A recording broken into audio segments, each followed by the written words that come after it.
Welcome to sunshine world play school YouTube channel. இன்னைக்கு நம்ம பார்க்க போகிறது ஹிந்தி ஆல்ஃபாபெட்ஸ் மற்றும் அதோட ப்ரொனன்சியேஷனை பார்க்க போகிறோம். இங்கிலீஷில் உள்ளபடியே ஹிந்திலையும் ஆல்ஃபாபெட்ஸ் மற்றும் கான்சனன்ட்ஸ் உண்டு. ஆல்ஃபாபெட்ஸில் மொத்தம் 13 எழுத்து இருக்கும். இதை ஸ்வர் அப்படின்னு சொல்கிறோம். கான்சனன்ட்ஸில் 36 எழுத்து இருக்கும். இதை வெஞ்சன்னு சொல்கிறோம். இந்த ஸ்வர் மற்றும் கான்சனன்ட்ஸ் இரண்டையும் சேர்த்து தான் ஹிந்தியில் வர்ணமாலா அப்படின்னு சொல்கிறோம். இன்னைக்கு நம்ம ஹிந்தி லெட்டர்ஸ் ஒவ்வொரு எழுத்துக்கும் தமிழுடைய சதத்தை பார்க்க போறோம். ஸோ உங்களுக்கு ப்ரொனவுன்ஸ் பண்றது ரொம்ப ஈஸியா இருக்கும். வாங்க முதல் எழுத்தை பார்க்கலாம். அ ஆ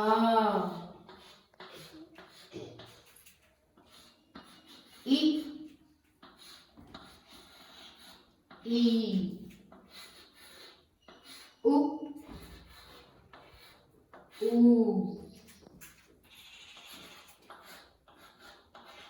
ரு ஏ ஐ ஓ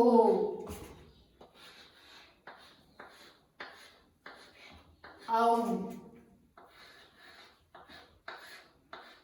அம் ஆஹா. திரும்ப முதல்ல சொல்றேன் உங்களுக்கு.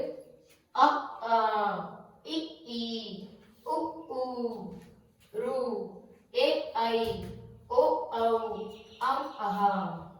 நம்ம அடுத்த வீடியோல கான்சனன்ட்ஸ் லெட்டர்ஸையும் சத்தத்தையும் பார்க்கலாம். ரொம்ப நன்றி.